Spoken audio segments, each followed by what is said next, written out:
Okay, hey guys, how's it going? Welcome to a podcast with Paul Castro Jr., the voice actor of Rindo, and Hello. Fox Synder, who's one of my voice actor friends that wanted to join us. Hello. How you guys doing? Splendiferous. I'm here. Thank you. I'm here. I'm here. Yeah. So with the coming of Neo coming out, I was like, man, that'd be so cool if I could talk with Paul, and then I reached out to him, and he was like, yeah, sure. And I was like, what? I was not expecting it. Of course, it's my pleasure. I know you're very passionate about Square games, and the world ends with you. So like, if you don't know, I have been like going to people's streams who have been streaming Neo, and it just makes my day. Well, the demo people like to see people who are passionate about this game that I'm in. So it's like really, honestly, it's my pleasure, and I love talking about it. Yeah, and I was so confused. I was like, what the heck? when I like saw your name pop up, and I was like, oh no. Yeah, it's been really fun to just see the after. Like I obviously I don't stick around till the end of most people who were streaming it, the demo. I would just hop in, say, hey, I'm gonna go see somebody else. But to just like, I can only imagine what the reciprocal effects of it were after they saw that I was in the game, because they would always tweet at me and things like that, and they'd be like, wait, what? So I just wish I could fly on the wall, or I guess I could go back and watch yeah. the VOD, Because I guess some people maybe didn't recognize the name right off the bat. No, and so they're just like, oh, thanks for the follow, thanks for the host, how you doing? And then, then they get off and they're like, wait a second. Yeah, they're like, yeah, Paul. Wait a second, that name sounds familiar. So you also played the demo, right? Before, well, I guess not before it came out, but you got to play through that. Yeah, was that the first time you played it and like heard your voice in the game? Yeah, it was, gosh, I did on YouTube. I posted like my reaction playthrough of it, because it was honestly, and I'll stream the game when it comes out, and I'll do the same thing with the full playthrough. But it was so crazy. Obviously, I've heard myself in animations and things, but this Neo is a game that I would play. It's a game in a series I'm a fan of, and it's just really hard to make sense of something like when you're a kid and you say, man, wouldn't it be so cool to like be a voice actor in video games? Like, you know how many people say that? And that was me as 11, 12, 13 years old, playing any game that had voice acting in it, or even probably before that. I'd be like, I'd love to be a game developer or something. I always just wanted to be a part of the game experience, and then to have that come to fruition in some way, it just doesn't seem real. It's you know what I mean? It seems like it was too easy, even though obviously it came with a lot of hard work and passion and dedication and sweat and tears and ramen noodles and everything else. It was easy, except for this long list of yeah, but the way it comes, and for some people, or at least for the way it did for me, was this was the first kind of game that I did, the first big game. I've done other games, so it just seems like have that happen, it seems like somebody or something was looking out for me, and they were like, yeah, this kid's obsessed with Square games, let's give that to be his first one. Oh, so you're a Square Enix fan? Oh gosh, it's like, yeah, okay, cool. Yeah, I mean, I know that there's people who would put me to shame in terms of their fandom for Square games, but I every Final Fantasy, Chrono Trigger, Chrono Cross, the Legends, Dragon Quest, everything I was playing. I mean, Star Ocean games from Enix before they were. Oh, I played Star Ocean. I didn't know it was made by... The Second Story was one of my favorite games of all time. Well, I know they had multiple discs, right? I think I only had one disc. Multiple discs. And they were blue, and if I remember correctly, they were like blue and purple. Yeah, because the back end, like the readable side, right, wasn't like just the silver color. It was like a dark bluish color. Yeah, it was like a wavy, like it was just cool. Yeah, I found it at like a garage sale, I think, and so I just had the first disc. That sounds about right. Like as a kid, you just find half of games growing up. Right. I remember I had a Final Fantasy VIII copy that only had disc 3. No. I was like, oh, this is I guess I can just constantly keep playing this. Yeah, Oh man. So is this your first like protagonist role in a video game, or like what's your voice acting experience for those that don't know? So I started off doing a lot of promos and commercials, which is basically stuff for Nickelodeon was majority of the things I was doing. And I was the bumpers in between shows where it's like coming up next and you Mm, know or Go-Gurt commercials, things like that. That's how I started out in New York because there wasn't a lot of video games and animation. So I mm. was doing a lot of that. I did a lot of dubbing for foreign animated titles and stuff. So random things and cartoons on Nick Jr.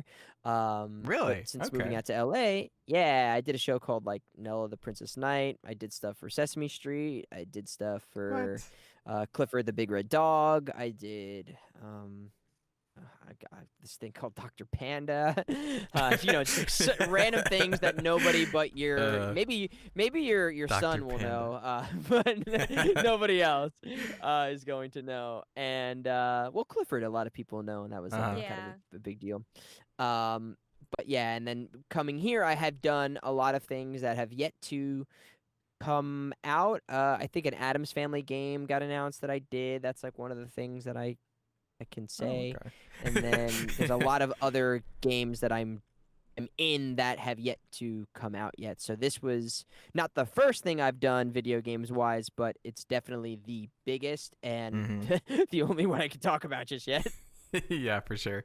Um, what's so what has the experience been like? Because you said we were chatting a little bit beforehand. Because I was under the impression that like Square Enix was like, as the publishing company, just like reached out and was like, "Hey, come record some lines for us, and we'll send you a check." And that's not how voice Uh, acting works at all. Nope.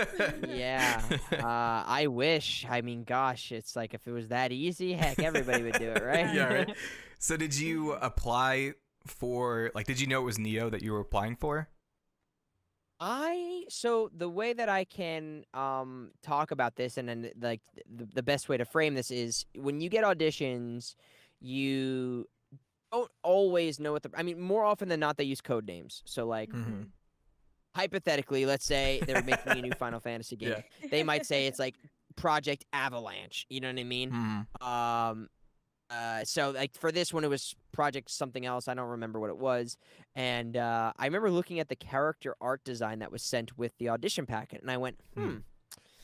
this looks kind of like The World Ends with You. I wonder what it is. I wasn't positive it was Square yet. Uh-huh.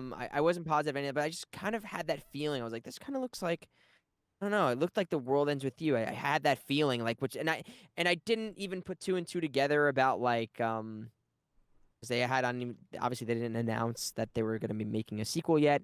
They didn't even this was off the heels of the remake for the Switch and everything, not too long ago. So I was like, Oh, okay. I wonder what this could be. I was like maybe this is like a mobile port that they're doing or something. I thought it was because there wasn't that much material in the audition. So I mean there was a decent amount, but it wasn't a crazy amount. So I was like, oh, I don't know, maybe they're doing like a mobile game or something. And then I didn't find out until I got into the first session what it was, and then I nearly fainted.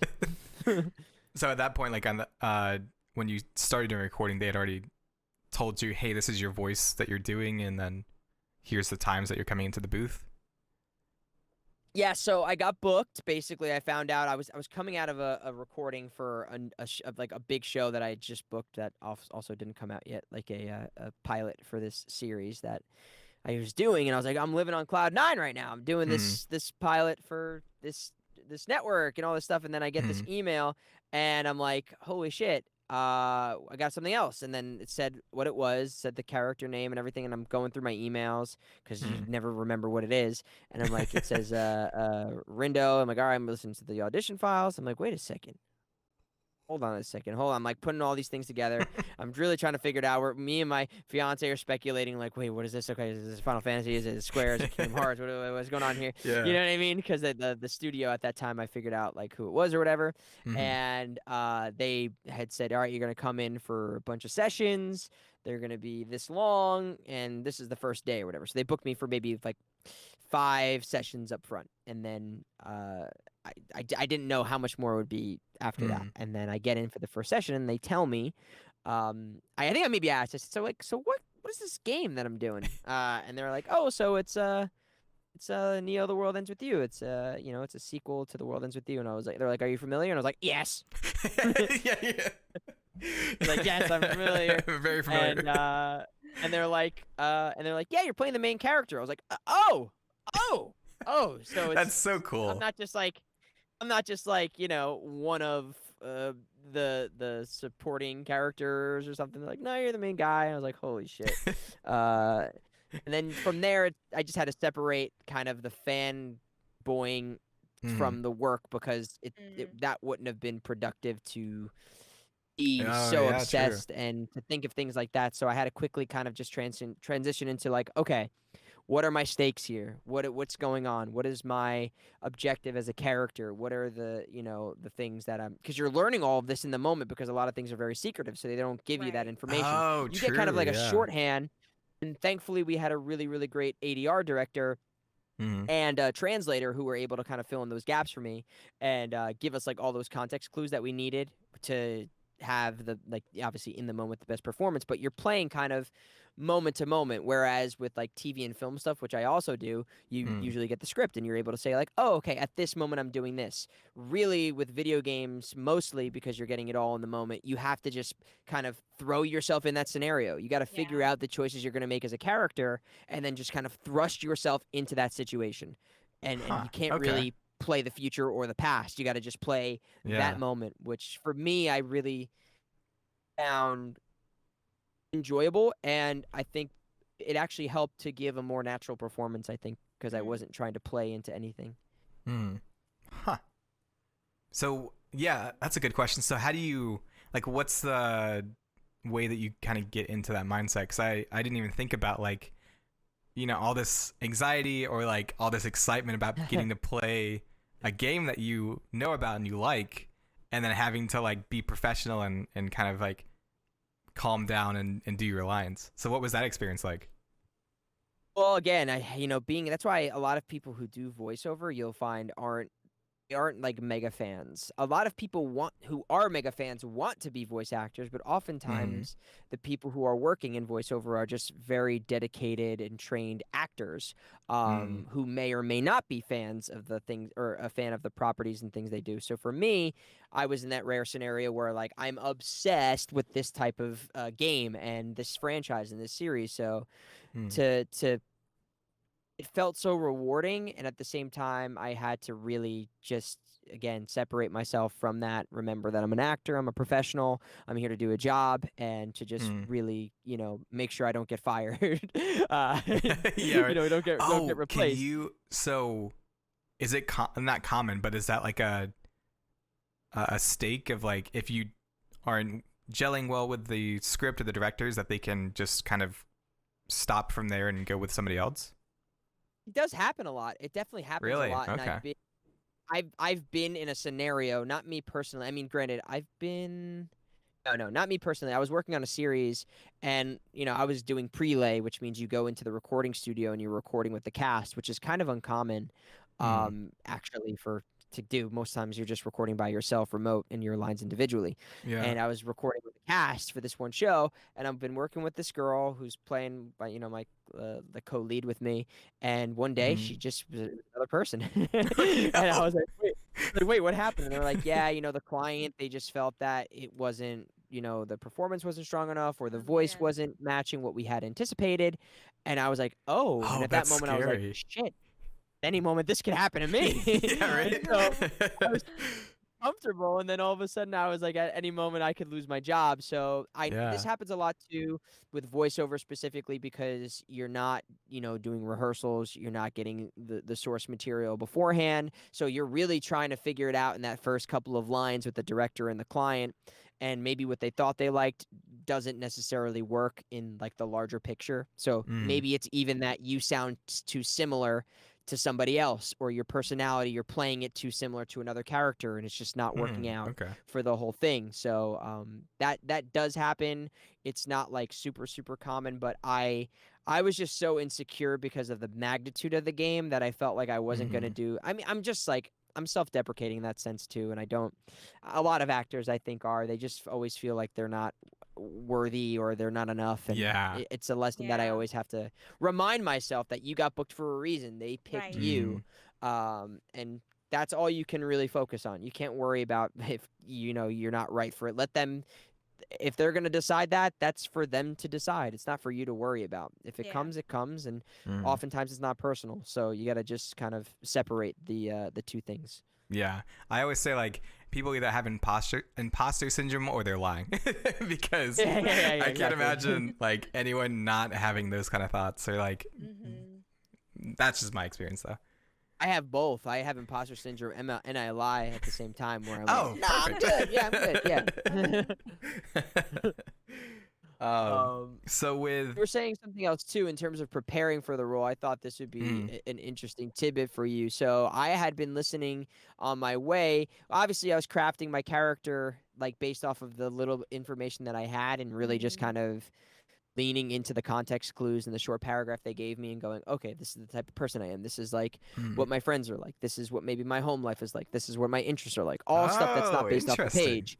Yeah. You're really kind of creating this three-dimensional human being before you even see what it is you're recording. So that way you can lean on those stuff and make informed choices. Yeah. But the thing that I think really attributed to helping me with this character was I was listening to, on my drive to the session every day, maybe not the first session, I can't remember, but everyone since knowing about what the title was, I was listening to the World Ends With You soundtrack, Nice. Kingdom Hearts soundtracks, Final Nice. Fantasy soundtracks, and it just kind Yeah. of put me in that zone, that mind yeah. frame of this is the fantasy world I'm living in, and it really just kind of made it seem very realistic for me.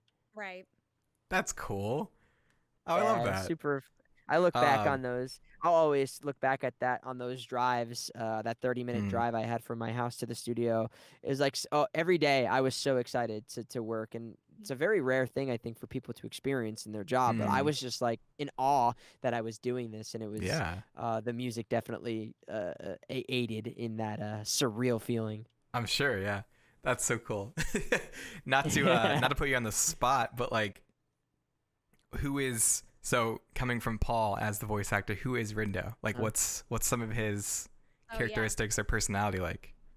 Oh, sure. I would say the things that I crafted for me that, I mean, I think there's things that are on paper that you can like look at through the wiki that Square announced, and they'll tell you he's kind of like he's a go with the flow type of guy who or kid. He can be really passionate about things, but he's not going to be the first to get himself into like a bad situation. But if it arises, he'll rise to the occasion. He really cares about his friends and his family, whether or not he shows it like right off of in his emotions or based off of his actions, but he really does care about the people around him, and he loves playing video games. He's obsessed with his phone like most kids are these days, and I think he would much rather be sitting at home playing a video game than worrying about the world ending with him. Good one. You said the thing. Yeah, you like that? And then for me, I would say there's just a lot of quirks that are similar to that, but like the type of like what like again what a typical day would be like, waking up, maybe listening to a shower with my favorite gaming soundtrack,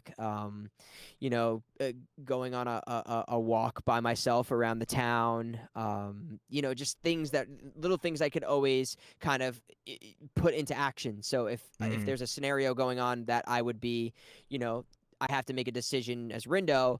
Do I want to do this, or would I rather be doing something else? What is the hesitation? What is the cause to go into action? What are the factors that would maybe influence? Is it a sigh? Is it a grunt? Is it a I don't want to do that? Or is it, all right, yeah, fine, I'll do that. That's not going to take away from my life. Those type of things in between the lines, the pre-life or the vocal exertions that you might flavor a line with, which makes your performance unique to anybody else's. Huh. Yeah, that's really interesting. I as like a person that has no experience with voice acting, that's like really like there's so many different things that you're thinking of and crafting to just do like a simple line read. That's crazy. Yeah, you try to again create a really three-dimensional person, and that's where having good training comes into play, and it's what separates I think professionals from people who are just getting started is to have that tool belt that you can pull from, and whether it's like you're dealing with the situation, like a lot of times people who play villains, you need to find a way to empathize with that character, Mm, or try and make them, villains don't necessarily think of themselves as villains. They're fighting for what they believe is right sometimes. And how can you humanize somebody who's not necessarily doing the right thing? Obviously with like Rindo, it's when you're a protagonist, it's a little easier to fall in mm, line with that yeah. person's views and way of life. But Mm, for other characters, it can be a little bit more difficult. So you need to have that training or have that skill to bring that unique nuance to the character that's not written on the page. mm. And kind of to bring my own experience into to kind of like agree with that of like as a counselor, like I when I went to school, I was trained to have a wide variety of skills and techniques to use, and not that I use all of them, but it's just when you know when I'm out in the field or when I'm out like doing things, I have so many different things to pull from that I feel Yeah. comfortable like jumping out there, if that makes sense. So. Right. No, absolutely. And I think as with most things in life, and I think specifically with acting, people don't think about this, but you're training in like human emotion in a very similar way that I would imagine you have to deal with people. How are you react? I mean, acting is reacting, and I feel like as a counselor, that's probably the main Oh, thing I you're like doing is that. what is Yeah. this person experiencing? Yeah. How can I react to this to best serve them or help them or guide them? Mm-hmm. So there's probably a lot of you might want to try yourself at a day in the theater. Oh man. Um, I love that. Acting is about reacting. I like that a lot. Yeah. I So, think that's my personal opinion. I think that the mm, most interesting acting is reacting. yeah. So what kind of so what's like your tool belt? Like what's your toolbox of like how does voice acting training work? Is it just like learning about how to react, like I guess with like improv, or is it more of like that's all I got. I I don't know Yeah, like yeah, no, no, no. what to Improv is ask like huge, for and training. Yeah. I mean, improv I would say is one of the biggest is I think it serves actors the most in every scenario because improv allows you to think on your toes, and Mm, with especially with direction, a director may be looking for one thing and you're not giving that, or mm, you're trying to find it together. And if you have improv training, that helps you to like say, okay, I'm going to try this voice. Okay, I'm going to try this emotion. I've been playing it as like romantic. Maybe this time I'm going to play it as being playful or Right. sarcastic. I'm going to, find these different words or adjectives that are going to influence the line that I'm reading. And improv definitely helps you tap into each of those very unique emotions because, like, hypothetically, say the way you love your mother might be different than the way you love your significant other, but they're both love. You can play love, that action of love, but depending on who it is, it makes mm, the way you say the line very different based Yeah. on that relationship. The way you love a little kid might be the way you love your animal, or the way you love your mm. sister or your brother, or your anything in between. So Huh. specifically, improv is a very great tool. I recommend that to anybody interested in voice acting. But for me, I trained in a type of or a craft of acting called Meisner training, which is based off of Sanford Meisner's ideology or methodology, which he took his training based off of Stanislavski, who people kind of talk as the father of acting training, like the Stanislavski method, which is living truthfully under extraordinary circumstances. So Mhm. that's something that I work from. And in Meisner Mm, training, one of the main things that they teach is like repetition, saying the same, like, so a beginner exercise that I would do, or if I'm working with young actors or something, is you saying the same line. So if I said to you, like, your shoes are blue, then you mm, would say to me, my shoes are blue. And then I'd say, your shoes are blue. Saying, like, did you not hear me through the subtext? And then you would say, my shoes are blue. I don't really get what you're saying, but okay, I'm confirming my shoes are blue. And then mm, that might make me agitated. So I'd say, your shoes are blue. And they'd be like, my shoes are blue. And then that might make you disappointed. Like, your shoes are blue. Do you not get it? And how many different ways can you say the same word Oh, yeah. to have a conversation within the lines using that one bit of dialogue? So they drill repetition within people to get away from this idea of having to have a preconceived notion of how you're supposed to say a line. You can say one line a bazillion ways, Mm-hmm. and it's really about trying to tap into that and obviously doing association things, being able to pull from past experiences. So hypothetically, if you're like, let's say your character is saving the world from imminent, apocalypse or however you want to define it, Mm. I can't associate with that because I've never experienced that, but I have experienced, my family not having the funds to pay for rent or something. Mm. So I can associate my life and my character with that scenario, those feelings, and they can be one and the same. And I can pull on that to help tap into my character. And the list goes on, but those are just to name a few. So Nice. that's so it's a very like empathetic methodology. Is there like any time that like is there any time that you like not broke character, but like your acting made yourself emotional? If that makes sense. Of like you finished the session and you were like, oh man, I need to like go like take a break. Yeah. Yeah, I mean, honestly, playing. I remember one day even doing the. I mean, it's happened a lot for me in TV and film. You know, you're living in this character who's dealing with. I did a film, just one of the first feature films I did with a character who, his parents are like beating him, and he doesn't want to. You can look it up online. It's called Buffalo Boys. And Okay. anyway, so there's a lot of emotion. Eventually Yeah. my character deals with some really dark stuff with drugs. And I Mhm. remember having this really emotional scene with my girlfriend at the time and just like bawling, screaming my eyes out for 4 hours, and then going home Wow. that day and, feeling that pain throughout the Mhm. day, like as if you lost somebody. And obviously there's people who are called method actors who Yeah. try and live in that place all day every day because they think it helps with their performance. I try to turn it off when I'm done. Mhm. So going back to specifically with The World Ends With You, I had a day which was like really emotional in the script, and I remember we ended on that, and then I got in the car and I just was like, took a deep breath, and I was like, wow. And we didn't finish that day. So Oh, what jeez. sucked was I had to pick it up Uh-huh. from that place the next day, and I was like, damn, I was like there to get to that place again is going to take some time. And Yeah. that happens all the time in games, anime, and stuff. It's just schedule. You can only work a certain amount of time. Number one for your voice, but per the union rules. Oh, really? Yeah, know yeah. that. They try to Okay. limit it to 4-hour sessions, especially when you're doing a lot of screams and Mhm. things like that, because it's you have to be smart. It's screaming or even just talking with loud intensity for 4 hours can do a Yeah. number on your voice, especially if you don't know how to use your instrument. Right. So how do you take care of your voice? Like Hmm. what was that laugh, Fox? So I kind of have an interesting case. So I work with people all the time, and I have for the past 8 years. I work kind of, I guess you could say, in like people services, I suppose. But It's like I guess education, service. right? There you go. Yes, yeah, So like I like educate. teaching, talking. Yes, yeah, I work outside. And so I actually developed vocal cord nodules, which are basically Mm. like calluses in your vocal cord.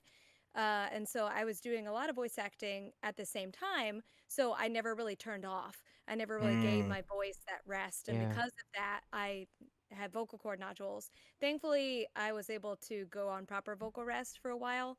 And so I didn't have to get surgery or anything like that. But just, understanding your limitations for your voice can make a big difference, and definitely taking that time. It's important to be able to distinguish, okay, this is safe for, I do want to give it my all for this line or anything like that, but also making the people like the director or anyone that you're giving your voice lines to understand, hey, I need to take this time for myself so that I don't damage it, so that I can continue to do what I love. It makes a Mm. big difference. Yeah, they often don't realize that you have to do probably another session for a different client tomorrow, and while they're like, "But we're almost done. Like we're Mm. right here at the end." For you, and I've had this scenario. Granted, I'm still working with my people pleasing, and I'm always trying to be a good sport Yeah. and not get fired, Yeah. and pay my rent, like all those things. Right. But at the same time, I've had so many sessions where I've either said like they're like, "All right, Paul, how you doing?" I'm like, "Yeah, I'm good," and then I've had clients go, "It sounds like you're getting a little raspy. Maybe we should stop." So I've had really great clients who've looked out for me. That's awesome. And then I've also, on the flip side, had clients where they're like, "We just need one more," and I've had to go, "Guys, I'm at my limit. Yeah. I have to stop. I'm really sorry because if Mhm. I do this, we have to work again on Friday, and it's Mhm. Wednesday. I'm not going to be in good shape, and Yeah. you're going to wind up spending more money if we don't stop right now." Right. Mm. Hmm. So it's a weird paradox between being your own advocate and also being like a team player. You Yeah. have to Yeah. find the line to navigate, and I think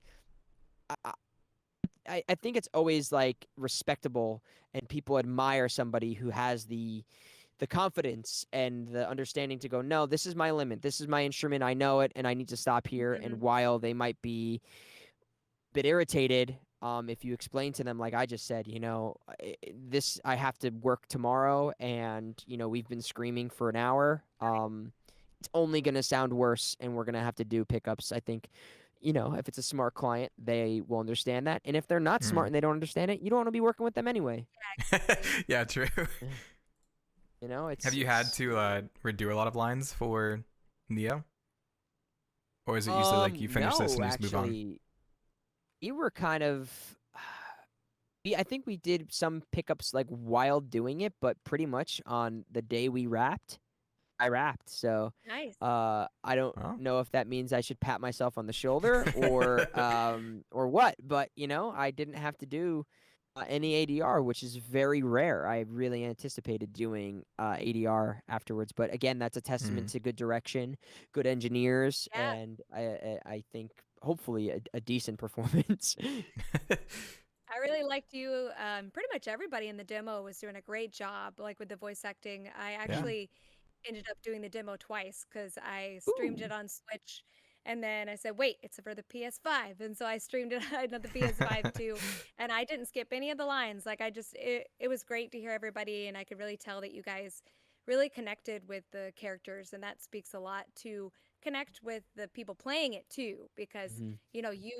you're reading it and understanding the emotion, and you're connecting with the emotion that the players are having too. Well, Mm. thank you so much. That means a lot to me. I still can't like I can't take a compliment for one. And I also still can't believe I've been waiting for everybody to just be like, I'm waiting to find like the discussion where everyone's like, "Paul, you were so great. We really liked you." And then like me not leave like the Discord call or like leave the chat room or like go to the Oh, next YouTube comment and then be uh, like, "Yeah, actually he sucked. He was so terrible. It oh, was actually unbearable." Like I'm still waiting for all of that because it's I don't know. Again, we're really actors are really hard on themselves, and mhm. I think it's sometimes it shows that they care because I know I'm not the only one who's like this. So, mm.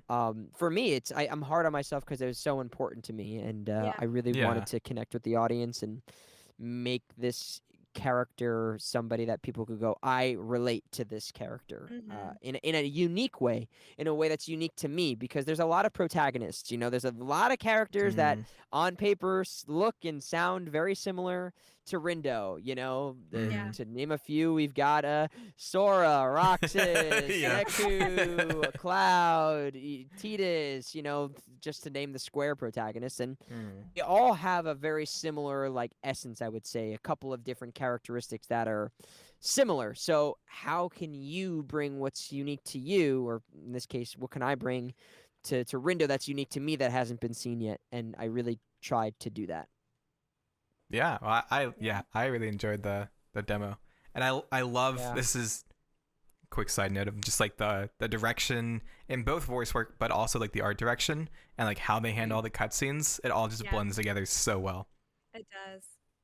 Yeah, I was so gosh, I mean, this game it's the whole package, really. It's art, it's design, I think the fashion that's going to come out of this game I'm so excited to Mm. see Oh yeah. because Yeah. it just everything looks so dope. But also the music and Mhm. I just like it's got a little bit of everything. No matter what your interest in like JRPGs or just RPGs specifically, if it's like you like maxing out pins, if you like finding secrets in the game, if you like maxing out your characters, if you like different styles, if you like mini games, whatever it You might like be, I feel cooking. like yeah, Mm. exactly. Yeah. It's got a little bit of everything for somebody I think to enjoy. As far as I know, I mean as far as I've experienced in the trailer, I'm Yeah. not I Yeah. don't know anything more than what I've played. Oh, that was my next question. Is like with voice acting, did they ever like bring in like a screen or anything of like shots of the game to get you into that world, or is it just like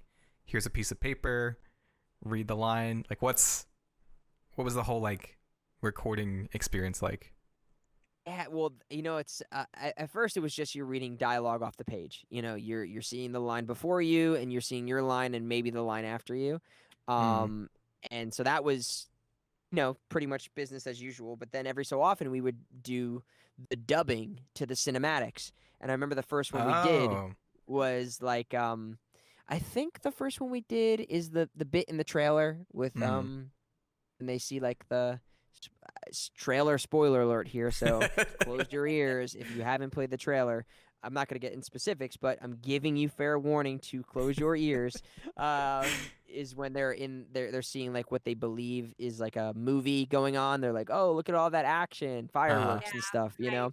And so that was one of the first things we recorded, and I was like, oh shit, we're getting kind of like right into this here. Mm. Mm. And that was just fascinating. And you're doing that, you're dubbing it basically like an anime, Right. where you're hearing the Japanese, how long you have to how many seconds you have to record it, and how many lip flaps you have to hear. And sometimes you're trying to figure out, do you have to shorten the line? Do you have to add a breath? Do you have to do all these things? So that's a little bit of a trial and error. Oh, interesting. Right. Okay.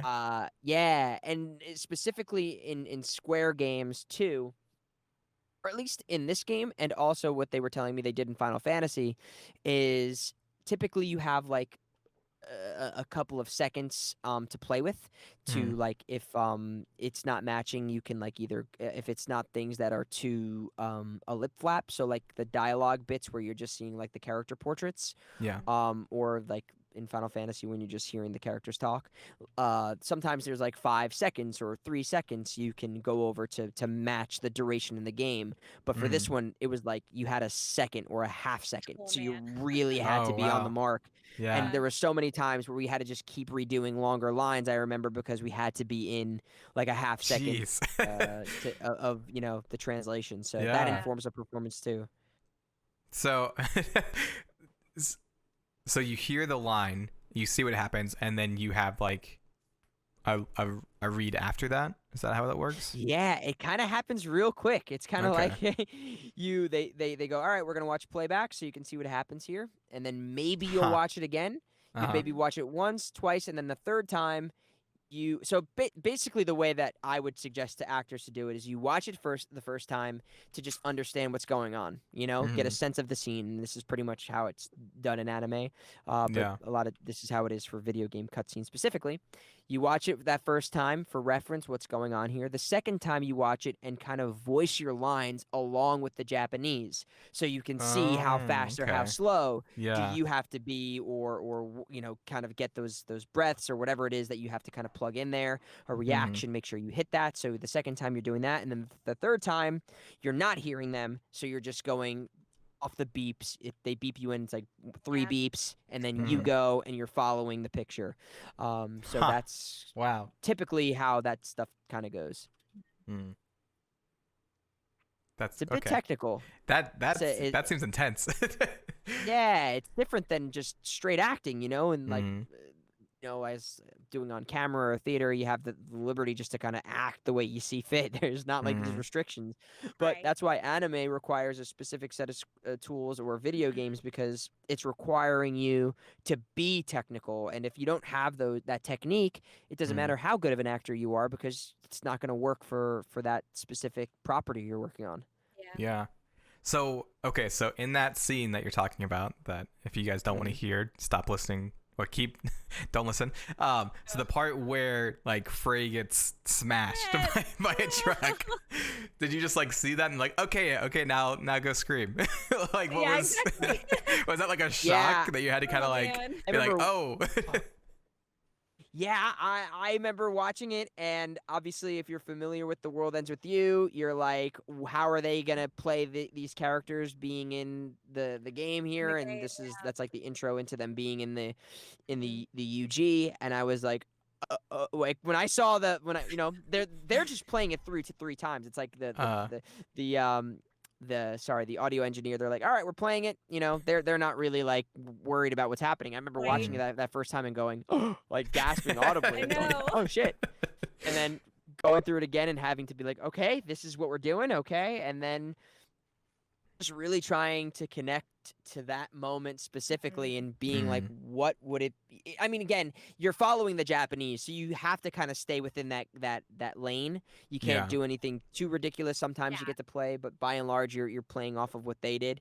But within that, I'm like, how can I authentically portray it as my version of Rindo, which is similar to the Japanese, but also a little different. If you listen to the Japanese and you listen to the English, there's a lot of similarities. I would say it's like very similar, and you're going to get kind of a similar experience. But I think that there's things between the Japanese actor and me that we each have our own ways of doing certain things, Yeah.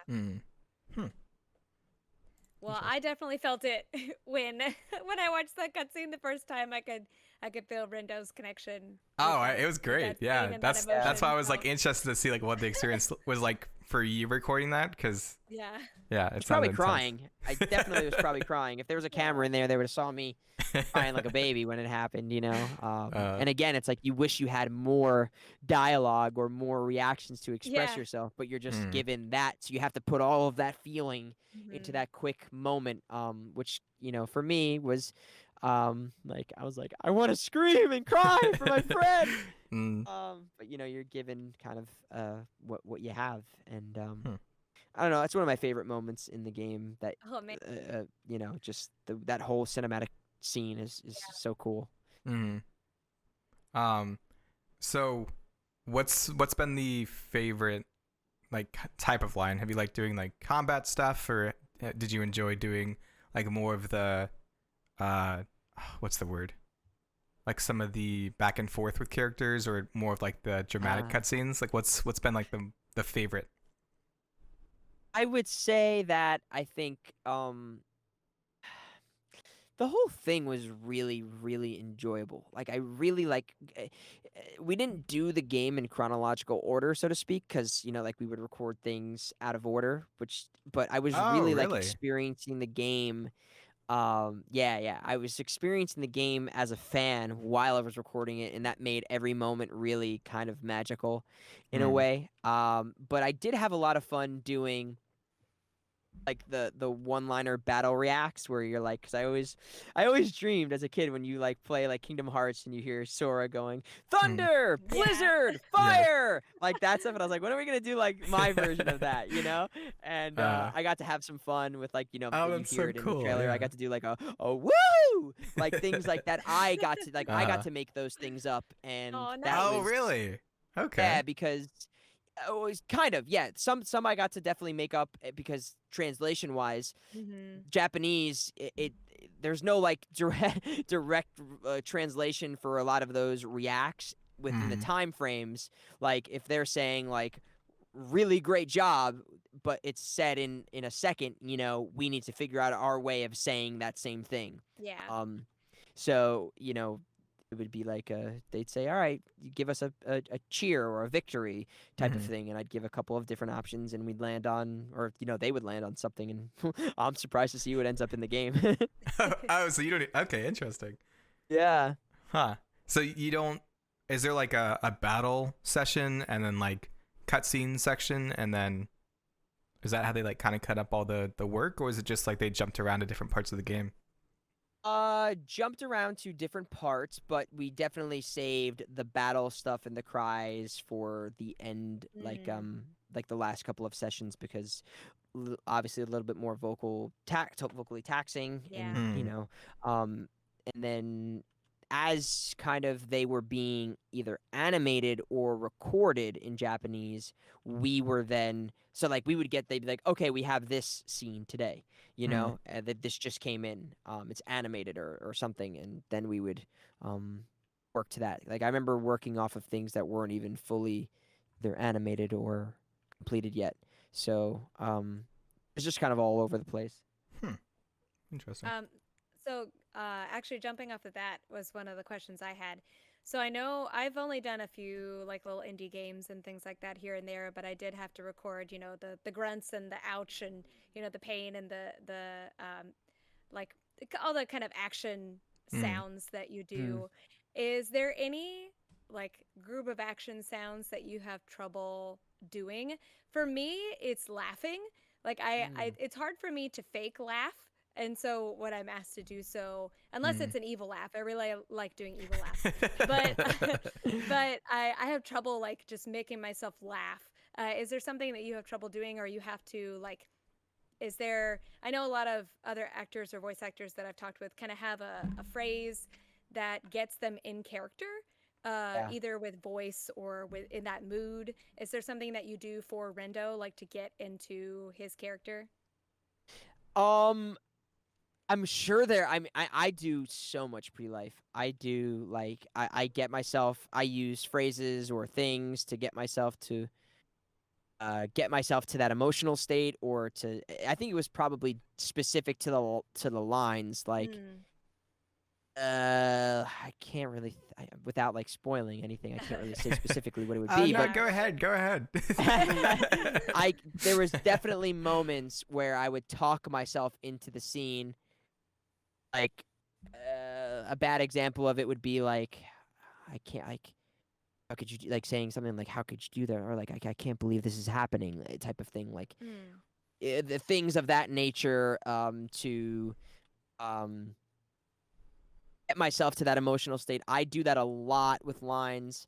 I just recorded a video game, which was a lot of like military type stuff, and the character was really cocky, so I'd pretty much start every line going like this before, like into my line to get to that cocky, douchey, Nice.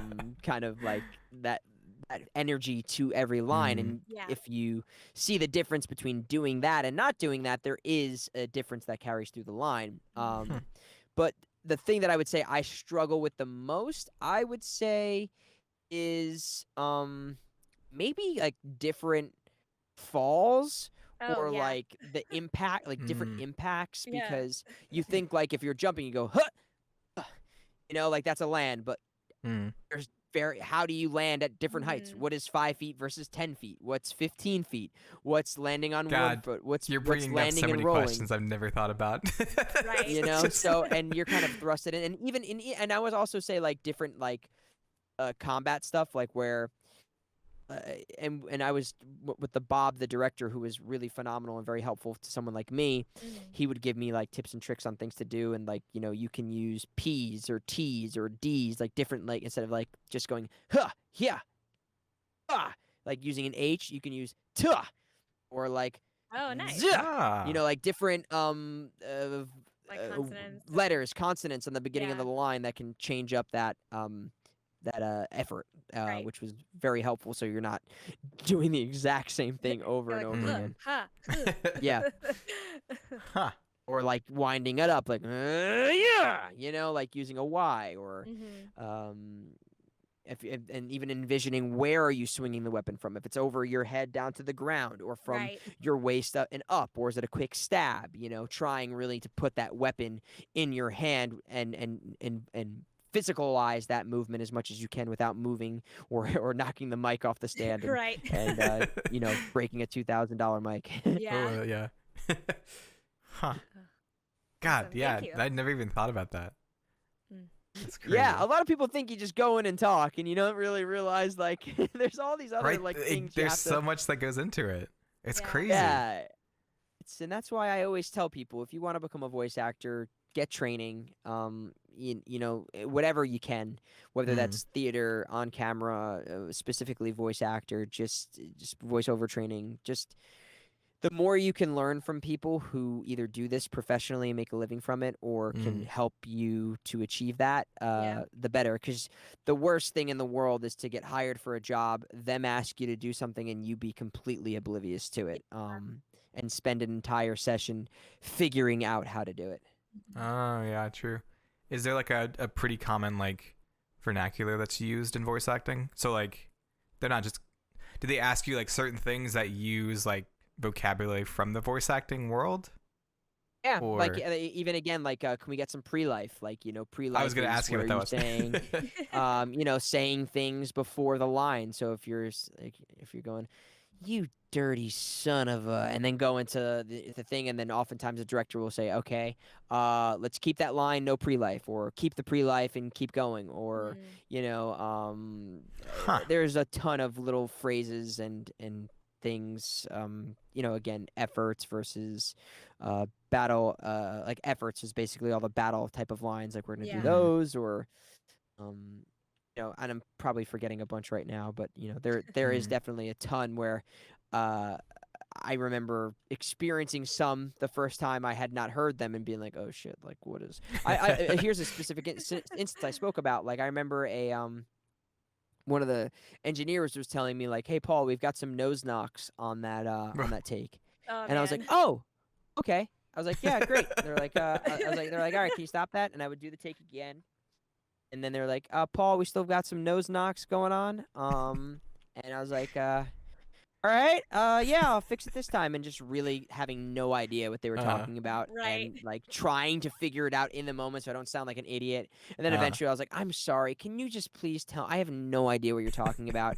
And they're like, oh, it's this, sometimes depending on how you're breathing, or if you breathe on the line or before the line, you might hear this little like coming from your nose, breathing out air into the microphone. And it also depends on where you're positioned, you know, having good mic, again, mic technique, a whole other skill set. You know, where do you uh, can you speak off axis when you're saying words that have p's in them, so you don't hear that pop Plosive. plosive. Yeah. You know, there's a lot of things that you will learn on the job, but if you can learn in the classroom, it will help you be memorable, and hopefully make the client be like, oh great, that person knew what they were doing, and I feel confident hiring them again.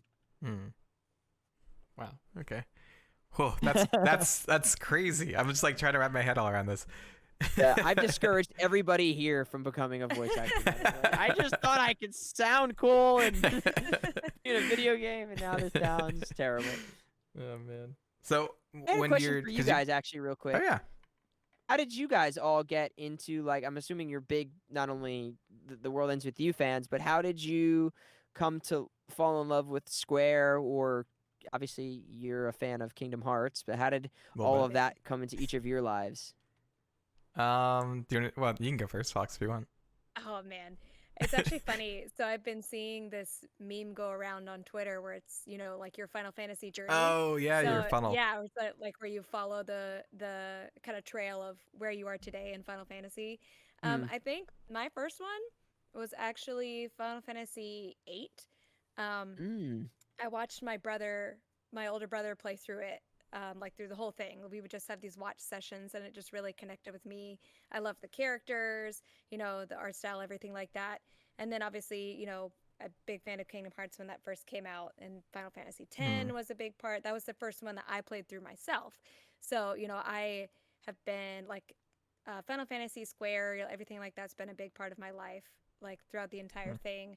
You know, I'm sad to say I've never actually finished playing the original World Ends With You. But I know a lot of the characters, and I'm really excited to see like how it's connected with everything like that. So I'm looking very forward to it.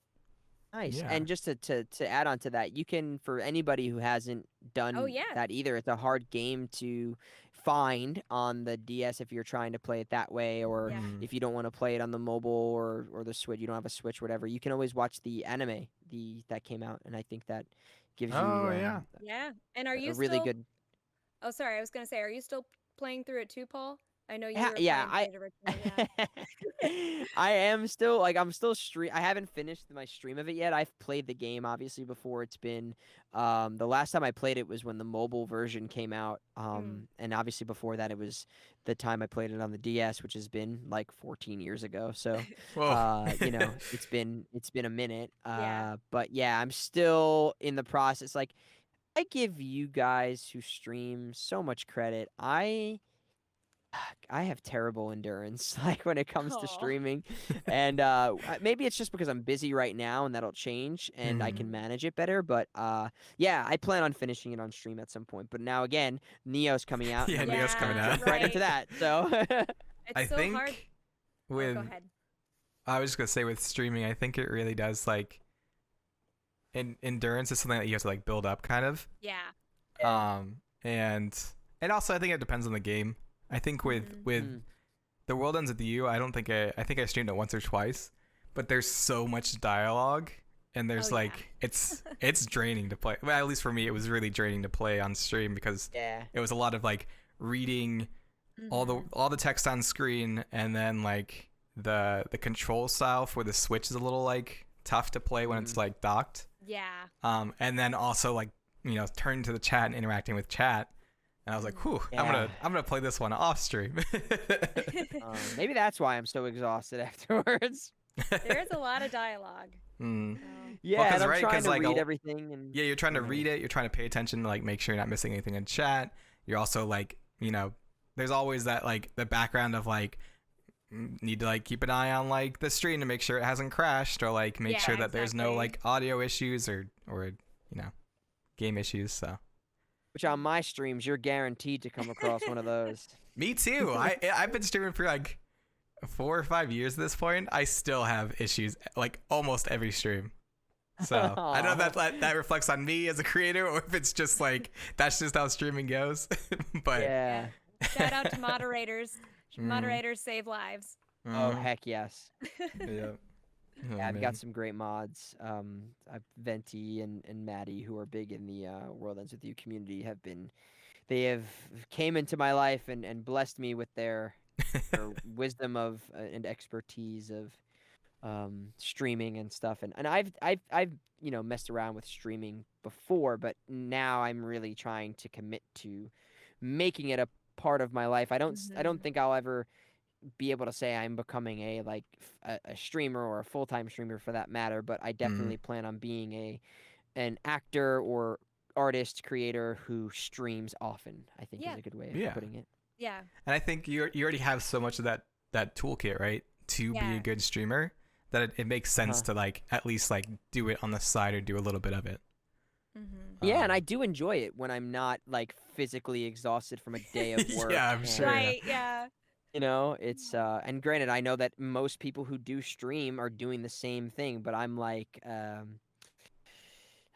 maybe it's been particularly with these like interviews where I'm really like preparing for them, like 'cause I was interviewing all the cast of Neo, Mhm. which Yeah. some of you Mhm. probably know. Like those were just like you're preparing for hours, and then you're doing that for 2 hours, and then you're recapping at the end for an hour, and that's 4 hours right there. And then Yeah. it's like, Right. now am I gonna play?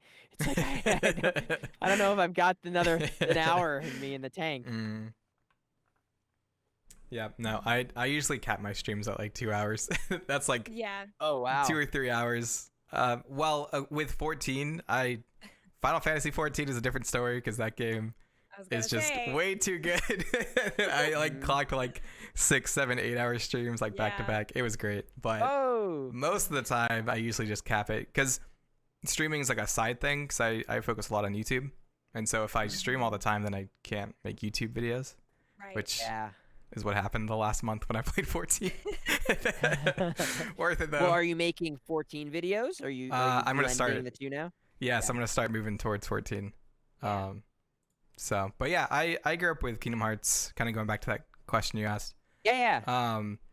My older brother always had it on his shelf. My parents were like super religious, and so they did not like Final Fantasy. And I Oh, think no. the Disney aspect of Kingdom Hearts kind of like Yes, slid it right. under the door. It was my gateway to all things JRPG.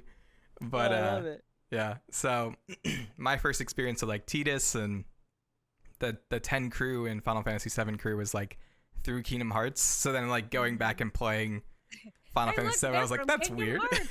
Yeah, right. Yeah. So Yeah, they made games with these Kingdom Hearts characters. So I think, yeah, I didn't even play like Kingdom Hearts 2 or anything past that for a while. Because my Oh, parents, because my parents saw like, oh, like Kingdom Hearts 2 has alcohol because it has Pirates of the Caribbean. Orange? They're like, oh, Pirate. Okay. can't have that in there, and I'm like, what?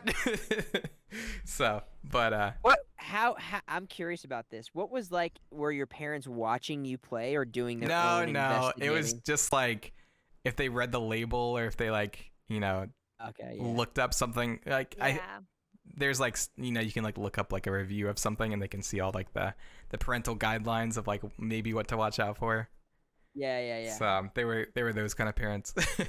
But eventually, yeah, I got to play like Kingdom Hearts 2, which made it special because I had always wanted to play it, and so then when I finally did get to play it, I got like super sucked into Kingdom Hearts. Yeah. Mhm. I didn't play Final Fantasy until college, I think. Oh wow. So I played 7, and I have Type 0 and 10. I played those like last year. Oh wow. Yeah. So that's So relatively recent. Yeah. Yeah, I played 10. So when my son was born, like right before the pandemic hit, he got really sick, and so we had to like stay up with him to make sure that like he was doing okay. And so like for me, I was like, okay, I'm not gonna be able to stay up on my own. Let me like pull out some of these JRPGs I never played. Yeah. Yeah. So I spent a lot of nights playing that. So, but How have you? Oh, How have you been managing? Like, how do you manage doing all you do now, being a father? Like, how do you? Does that kind of just become challenging? accepting that or- mindset of like things aren't gonna be done, and that's okay. Yeah. So like I can do as much as I can, Yeah. and so mostly it's like a lot of late nights. So I go to bed at like 1 or 2, and so yeah, just like kind of working hard and then just kind of accepting that things aren't gonna be done. That's how I've Yeah. done it. I So- think that's healthy. I'm sorry, I interrupted you. What were you saying? I was just gonna say like the World Ends With You I played in college when the mobile port came out because I didn't have a DS growing up, and that was fun. Yeah, I really liked it. I like beat the story and I haven't done like all the end stuff, which I've heard like the end content and like all the reports and stuff really like build out that game a lot. Yeah. Yeah, they link. They make a lot of sense of things. So yeah, It's what's definitely your worth experience looking then? into.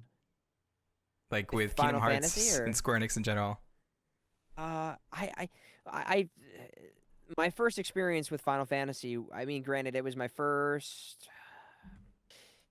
I think it wasn't my first RPG because I definitely had been playing Chrono Trigger and Gaia and all those things like on the Super Nintendo. So I've been playing JRPGs on the Super Nintendo since I, was 5, 6, 7 years old.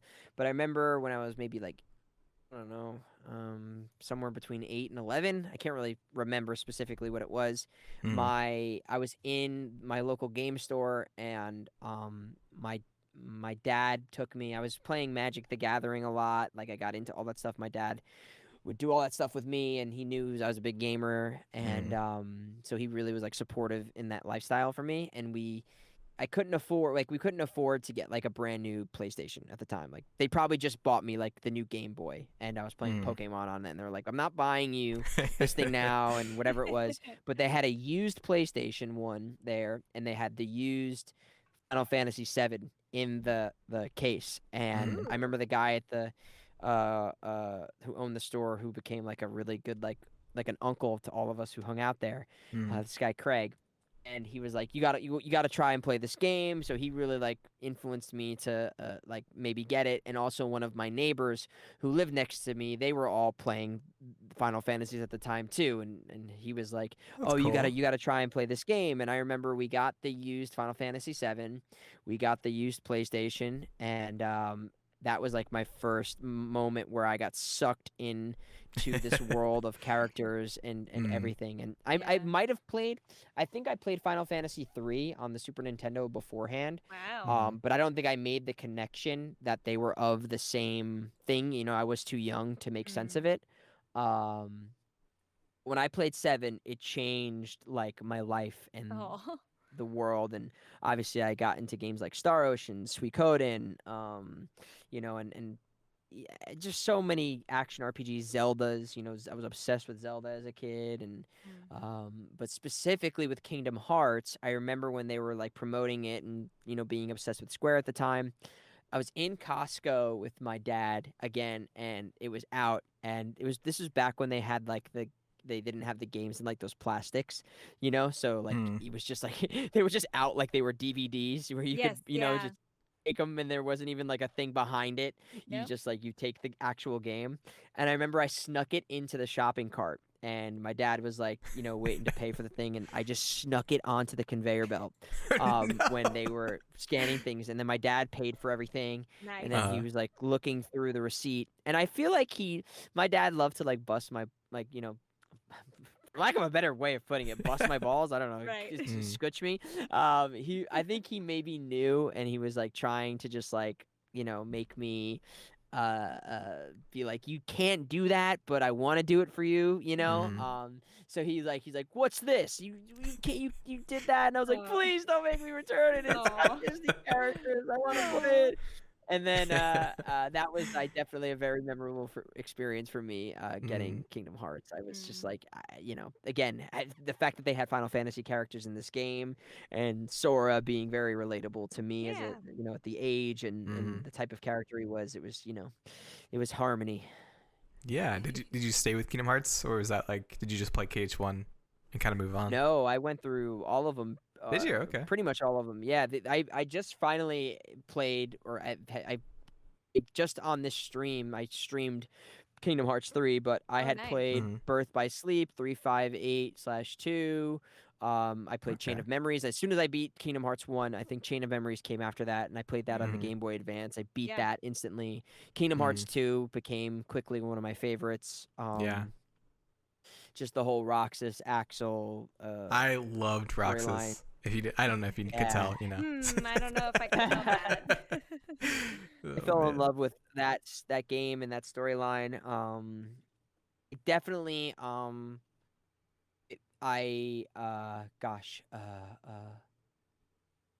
was was Dream Drop Distance the one with Ventus and Vanitas and That's Birth by Sleep. Right? Birth by Sleep was the one where it was like, at the time when that came out, I was not fading out of the series. My life was just getting busier, so it was hard to like be as obsessed as I was. And eventually I got around to it, but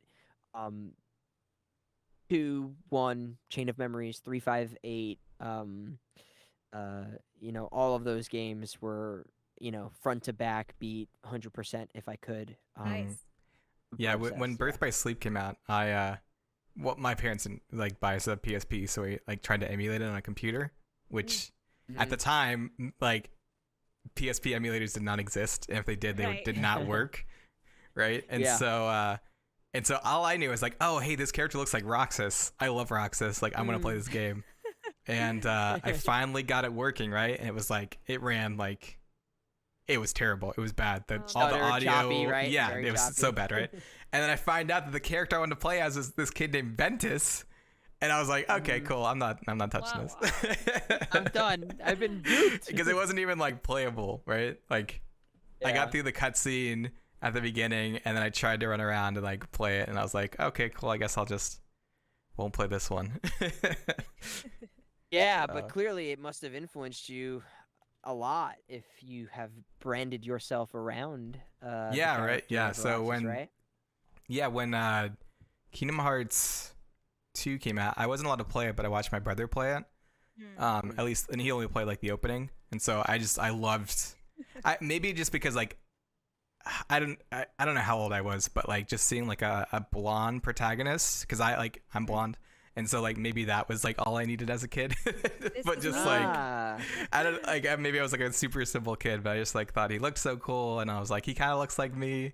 Oh. So yeah, and then I can't remember when I got back into Kingdom Hearts, but yeah, it was a huge part of my childhood.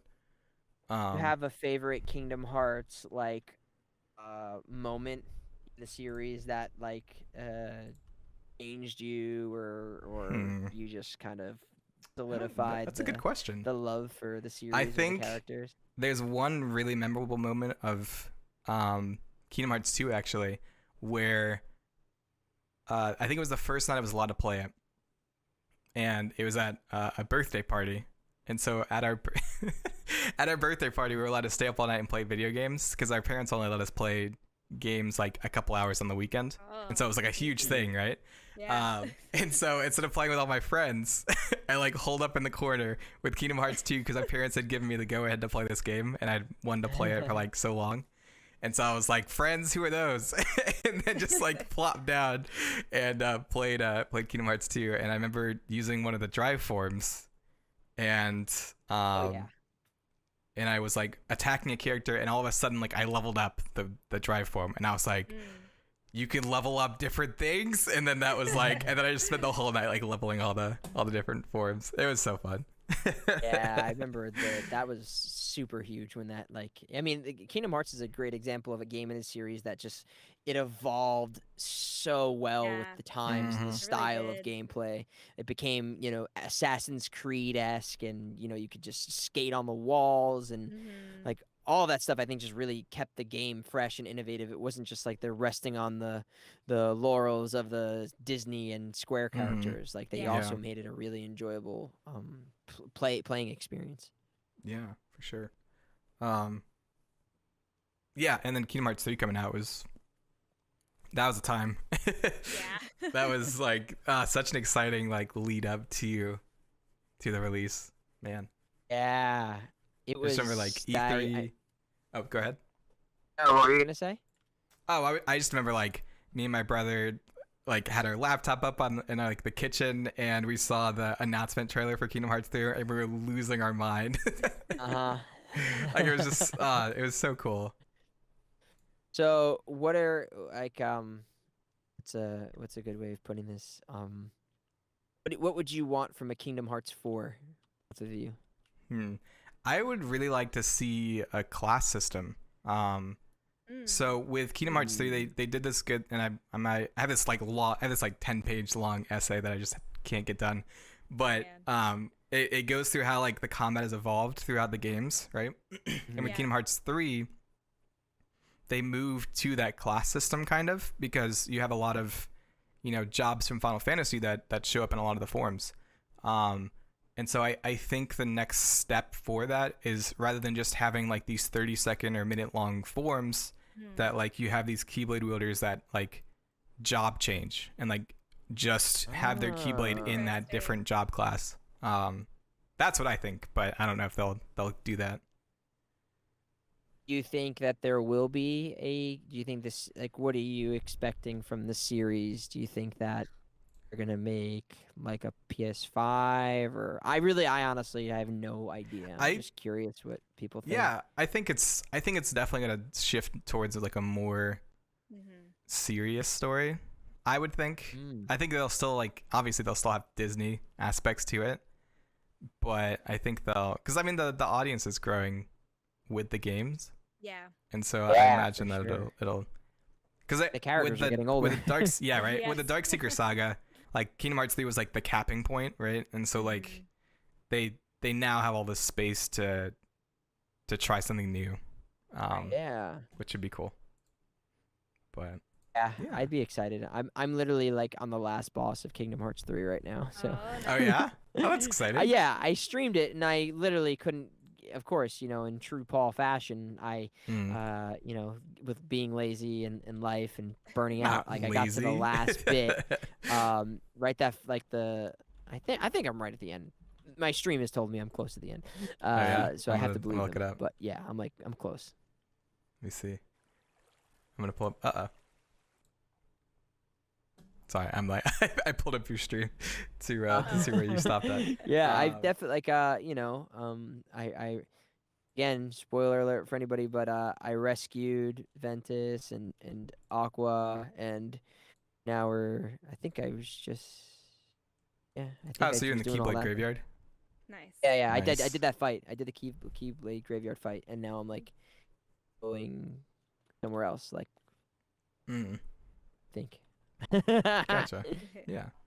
No, I completely agree though. It's really really hard as you like kind of grow up and pull on more responsibilities to be in that like same fanboy like obsessed mindset, because you can't just like sit down and be like, I'm not gonna go to Yeah. work for the next like 10 days. I'll just like sit down and play this game. Well, it's also, I think, interesting too, because I really enjoy connecting with people and streaming, and I really love sharing these experiences Mm-hmm. Oh with yeah. people. It's been a new thing for me, and I'm really enjoying it.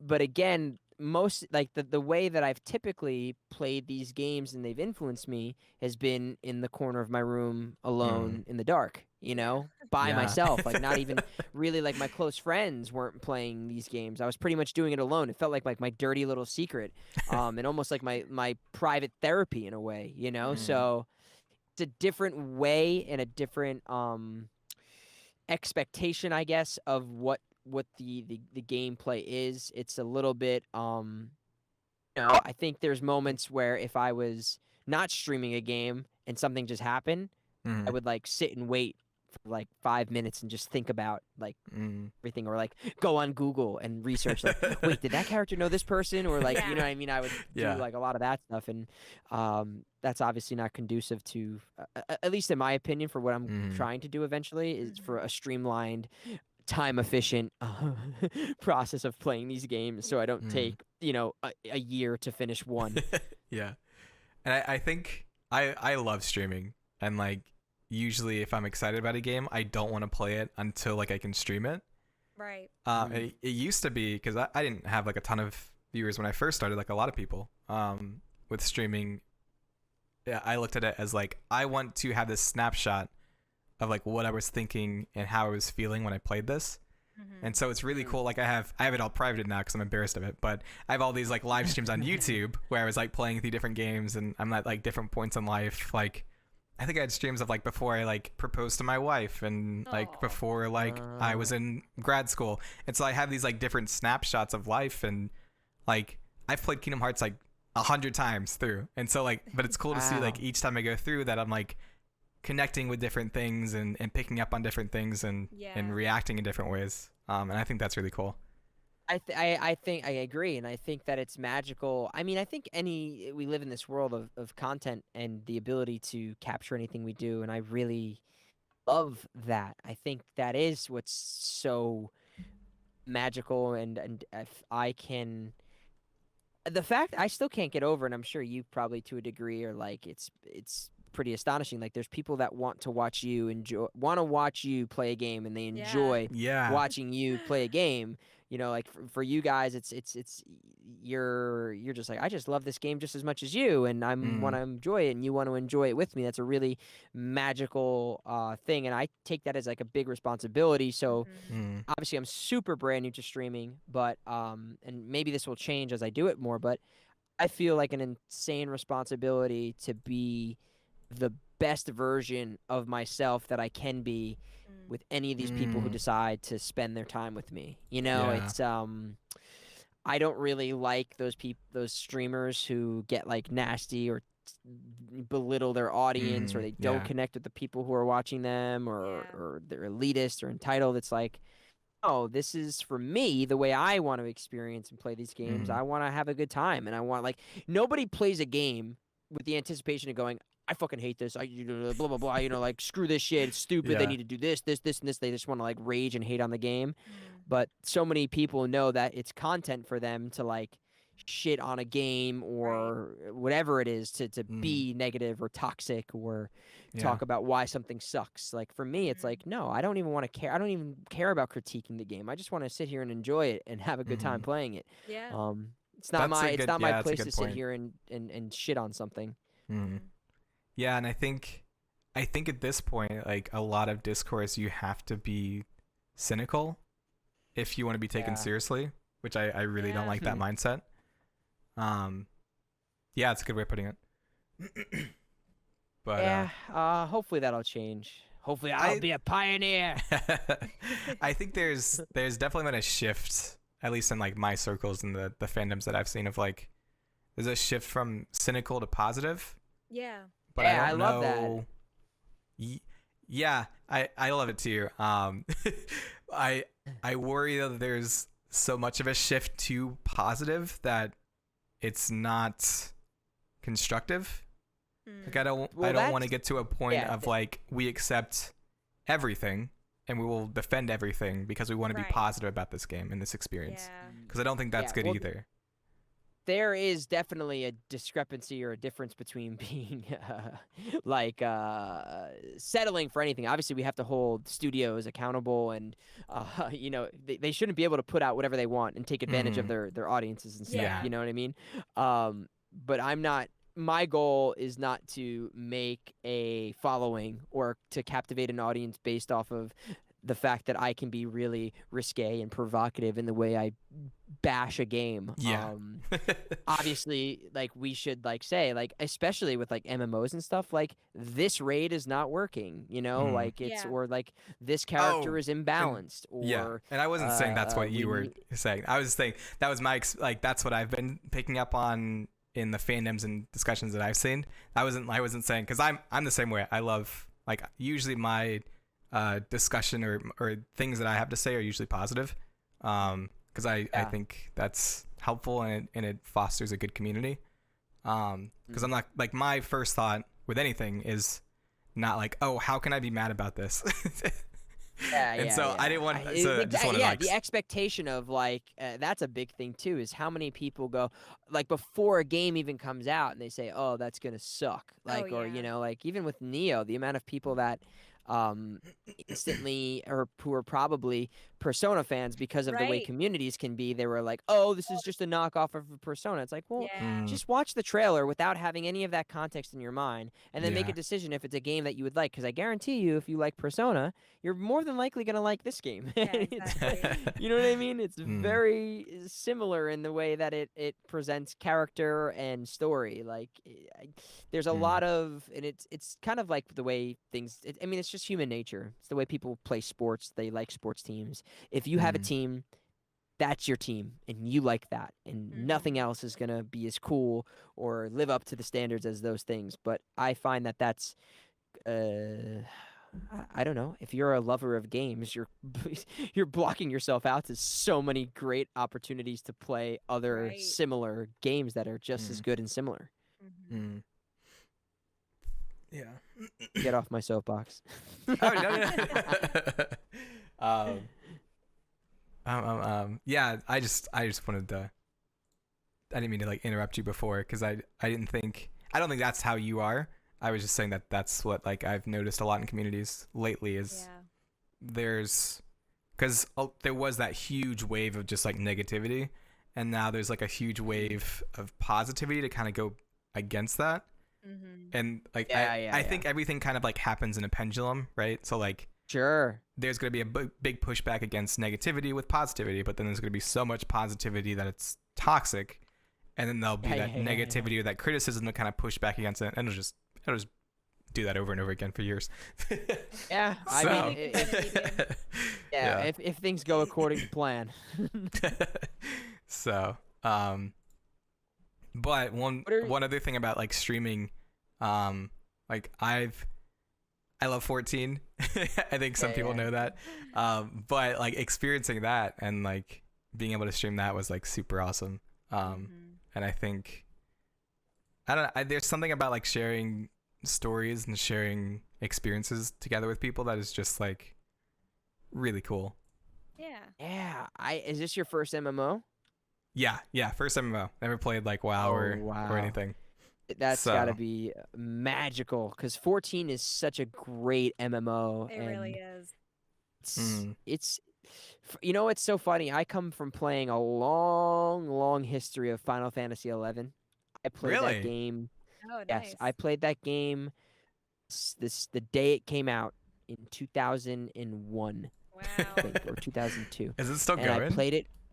Yeah, the game is still going. I think they got like approved for like 3 more years of retail. Wow. Huh. And who knows? I've been praying that they come out with like a official private server for forever Mhm. because again, similar to obviously a bit of that is like capturing nostalgia and you want to like go back and relive your glory days Mm. a bit, but there was so much content in that game. And again, 14 is based off of 11. Like they Right. took pretty much everything that was going in 11 and then Mm. they kind of modernized it to the way that MMOs like WoW work. So Mhm. it's Mm. kind of like a marriage of those two successes, I believe. Mm.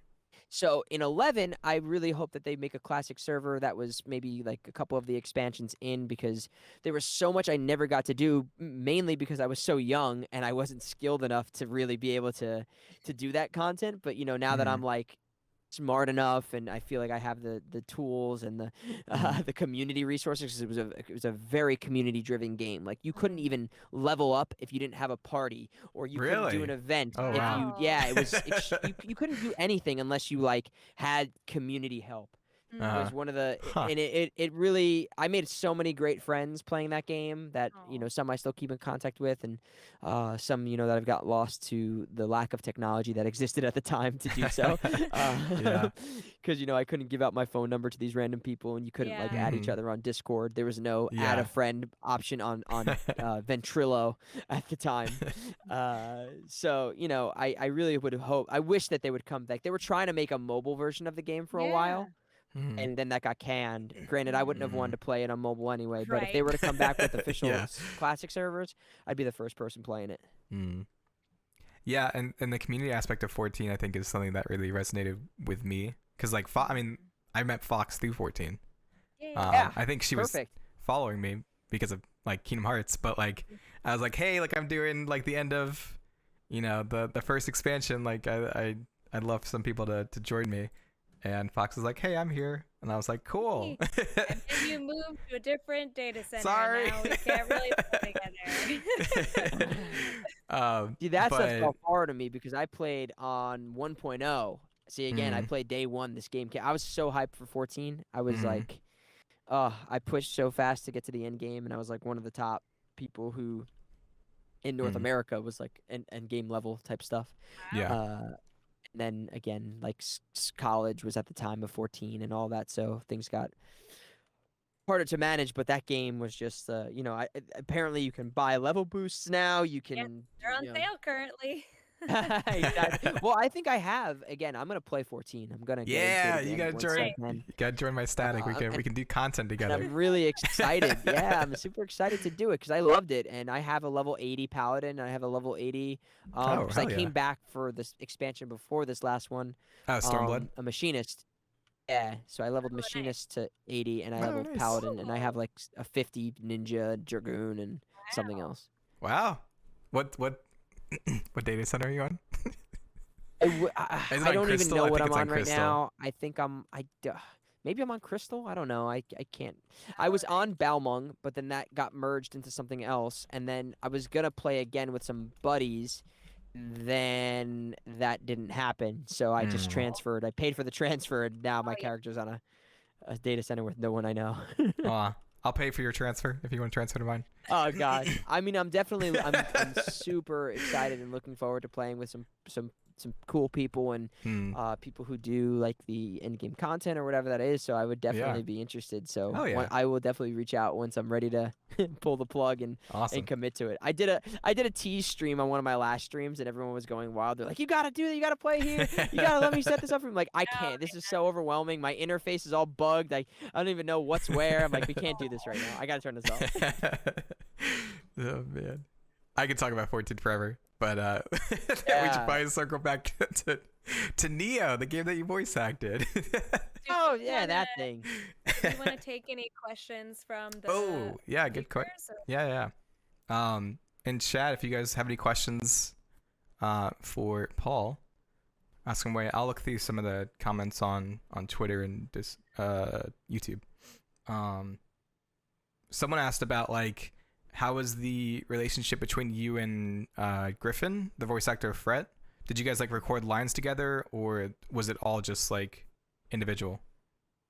It was all individual, but as per like the last few weeks, I mean, I connected with Griffin, so I knew Griffin was playing Fred at the time, and I had like been brand new to LA, and I was just like, he seemed like somebody who would be a really nice person to connect with, and so I reached out to him, and he was very nice and gracious.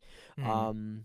With like, I was like, hey, I'm in the same game as you, and he's like, oh, that's so awesome, you know what I mean? Congrats, and yada Mm. yada yada. And then meeting him through the interviews I've been doing and chatting with him, like planning that stuff, has been he's been very generous and friendly with me, and hopefully we'll Oh, awesome. get together in person very soon. Oh, Oh, nice. Yeah, cool. he's a great guy.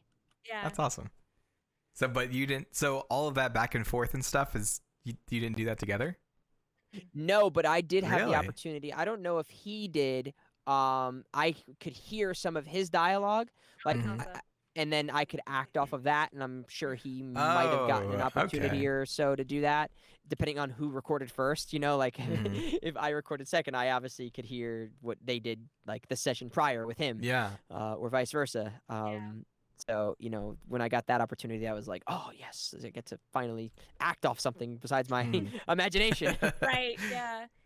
Yeah, I feel like that's something a lot of people don't realize is especially with VA and especially since last year, you really couldn't go into places where you'd even have someone there engaging with you or interacting with you. But yeah, it's Mm. mostly just Oh, yeah, true. you're given these lines and you can't Yep. really you don't even have someone else to react of. You have maybe the line before it and the line after it just so you can get some context, but that's about it.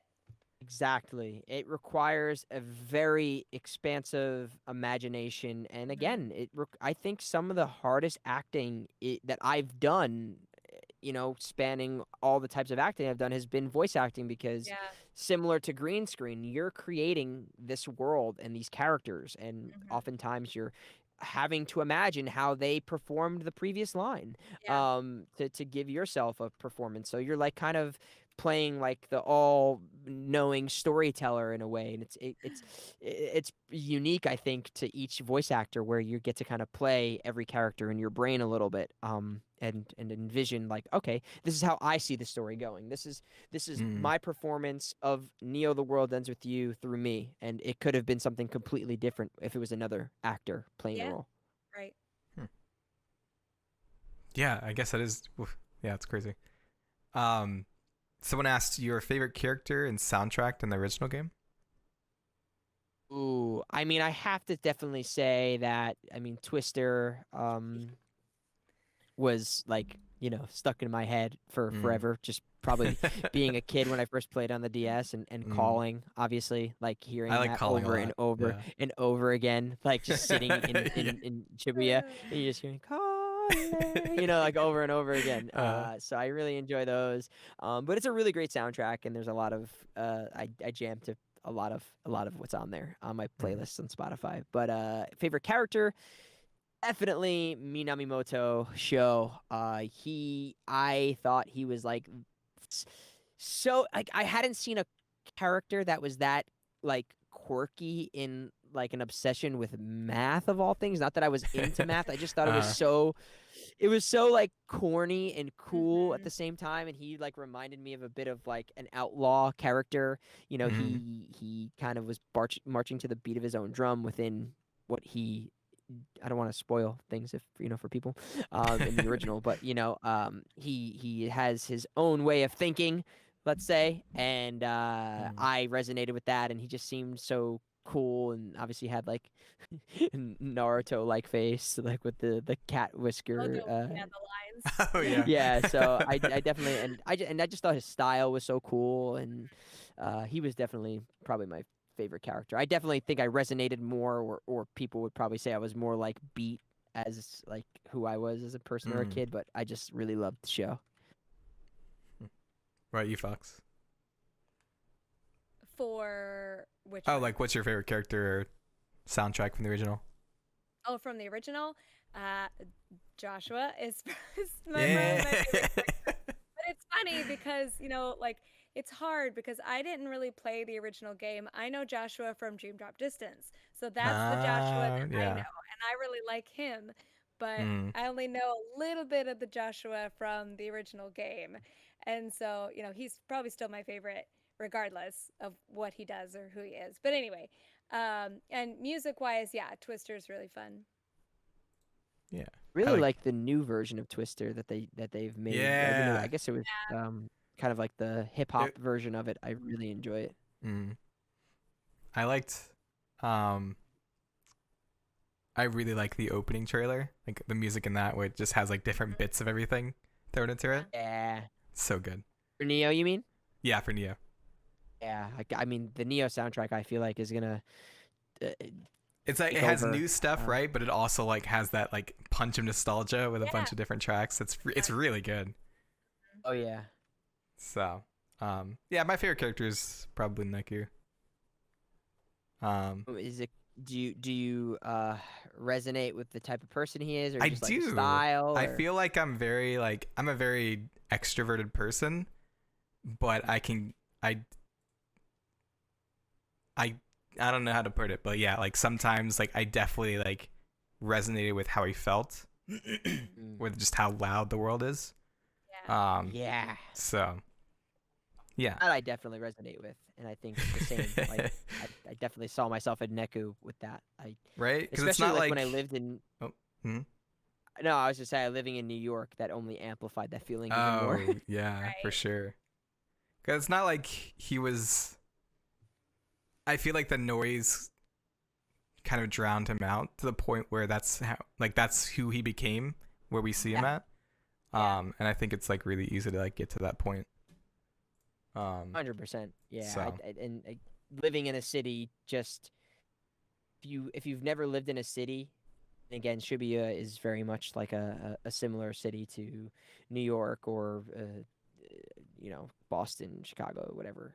Yeah. And I just you've had the experience living in a place like that. It can get so loud where you almost lose yourself in this noise, this hustle and bustle. And for me, I definitely felt in New York, and it was a big motivator for me wanting to move, where I couldn't even hear the trees anymore. I kind of like I'd want to go to Central Park every day because I just wanted to hear like the birds chirping, and I just wanted to hear nature. I wanted to hear like the silence, the noise in silence is what I wanted to hear. I didn't want to hear just like the noise. Yeah, there's so there's something called like mindfulness, right? Of like just in a state of being, and it kind of captures that, like, a lot of times we're so busy thinking or doing or working that we don't take that time to just be. Yeah. Yeah, to stop and smell the roses. Yeah. Which I do every morning now. So another question, has there ever been a role where you did the job and didn't expect much, only for it to become huge later down the line? I would on camera I did a movie with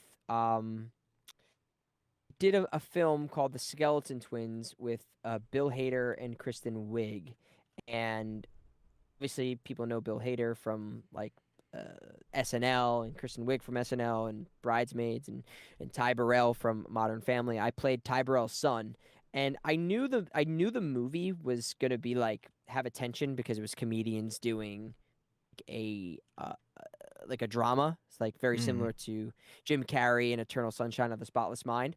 But like the movie like blew up, and it like did really well at Sundance and everything, and I was just shocked that I played this tiny part in this thing that was like kind of, I think people really quote that movie a lot in their careers, Kristen Wiig and Ty Burrell's or Bill Hader and Ty Burrell's careers. It just was like I couldn't expect it to have been that big.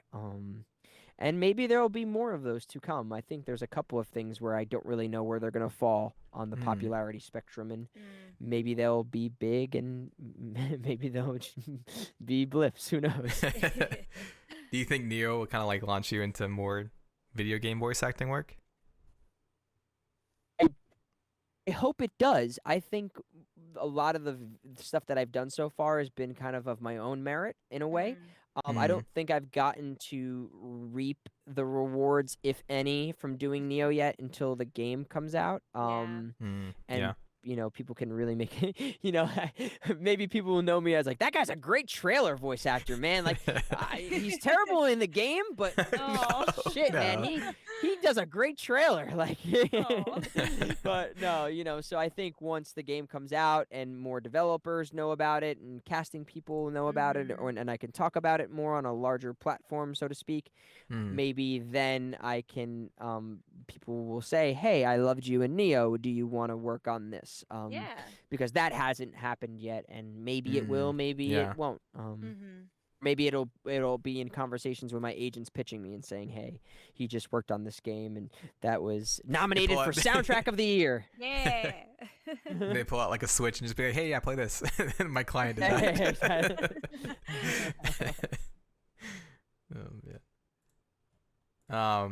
Yeah. If there's any, so kind of as we wrap up, if there's any questions that you guys want to ask in chat, let me know.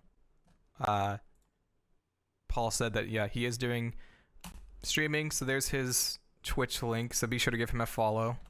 Right on.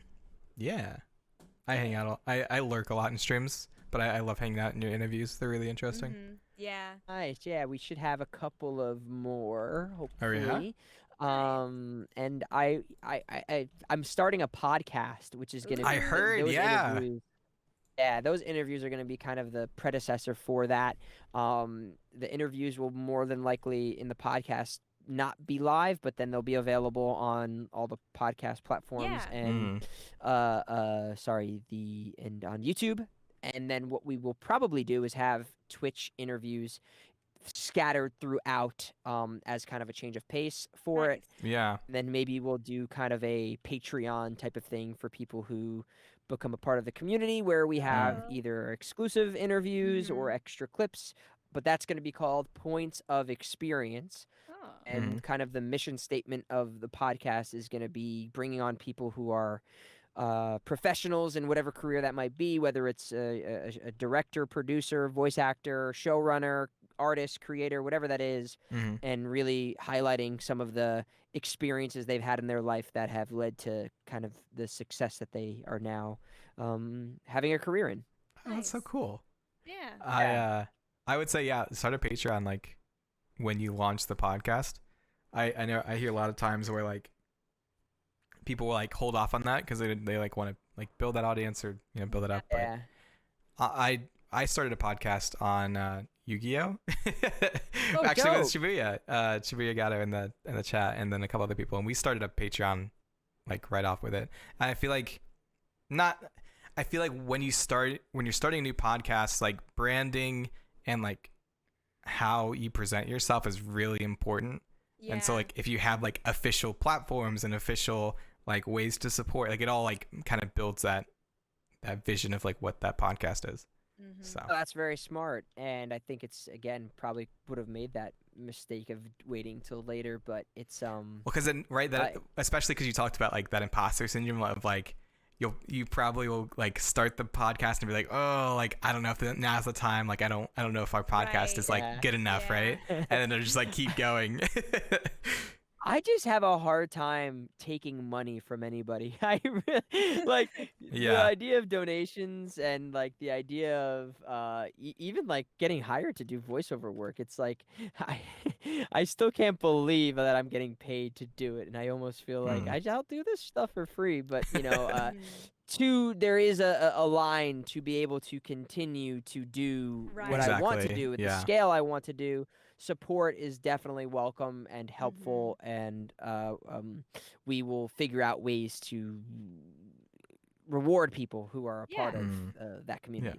Exactly. Well, and I don't know how to say it, because like you're giving people entertainment, like you're connecting with people, and I think like that deserves support from people.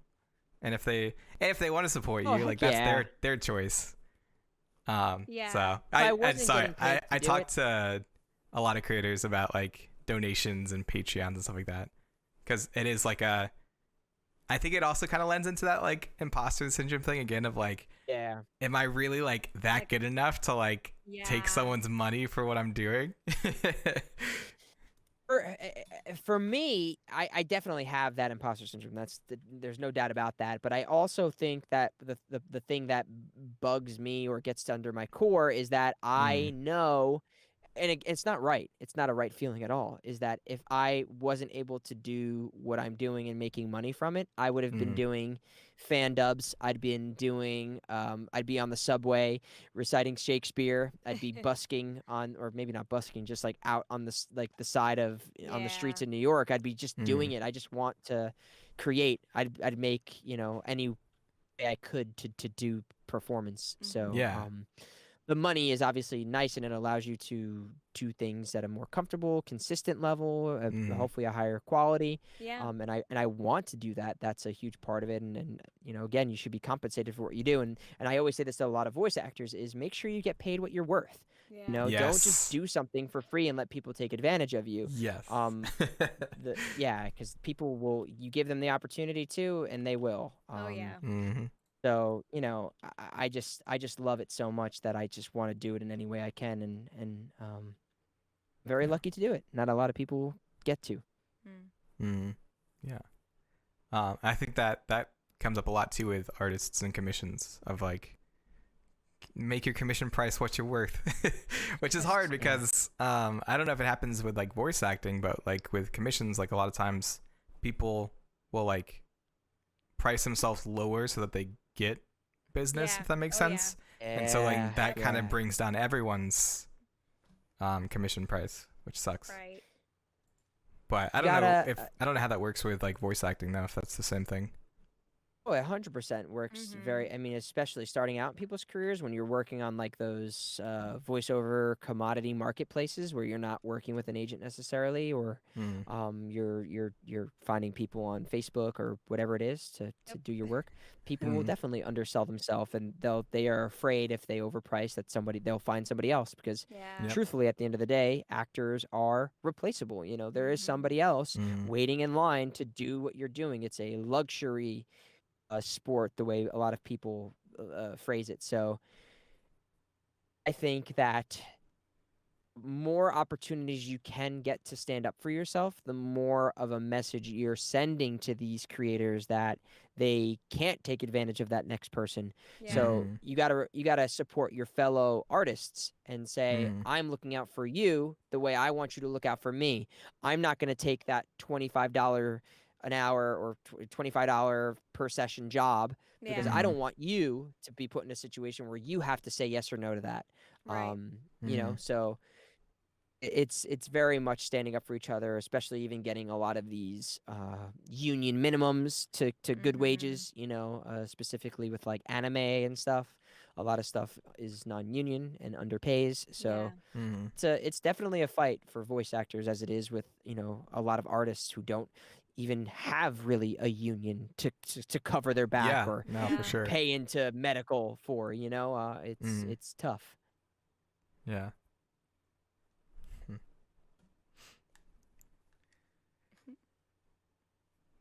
Well, I think we're coming up on time.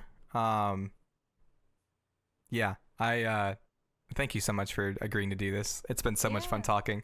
I love heck like yeah. just hearing about all your experience and just everything that you've done. I wish we could have delved more into like your like producing past and like a lot of the stuff that you Right. did that led up to voice acting. But we'll save that for next another time. Yeah, Yeah, exactly. TBC, to be continued. Yeah. Yeah. Do people say TBC? I feel like I've never heard that as an TBD, to be acronym. determined, right? Yeah. Yeah. Well, yeah. TBD, TBC, whatever it is. We'll have to do this again. It was real fun. Yeah. Thank you for sure. asking me. You both are really awesome, and Thank you. I love your mentalities and your positivity, like we were talking about. And I'm happy to do this and be a part. I love talking about this stuff. I'm a fan as much as everybody else is. So it's an honor and a privilege. Yeah. And Neo comes out soon, guys. So Yeah. Tuesday. I think all of us will be streaming it, I'm sure. So Yep. I will be streaming it as well. So if you want to Yeah. be bored, I will be Mm, streaming it. And Don't- you're welcome to stop by and say how much you loved my performance in the trailer, but the Yeah. game not so much. Shut up. Oh man. Yeah, so I linked, let me grab those links again. Be sure to drop a follow, even if you well, if you're already following, then you're following, so Yeah. ignore me. So yeah, and thanks Fox for coming out, appreciate it. Thank you. Yeah, thanks for having me. And yeah, I'm terrible with sign offs, so I guess I'll just slowly just Fade into end the it. background. Bye. Wow. Enjoy the Bye. game that comes out. Bye. Get Neo. Bye Play it, guys. support it. Take care. Thanks, guys. Good night.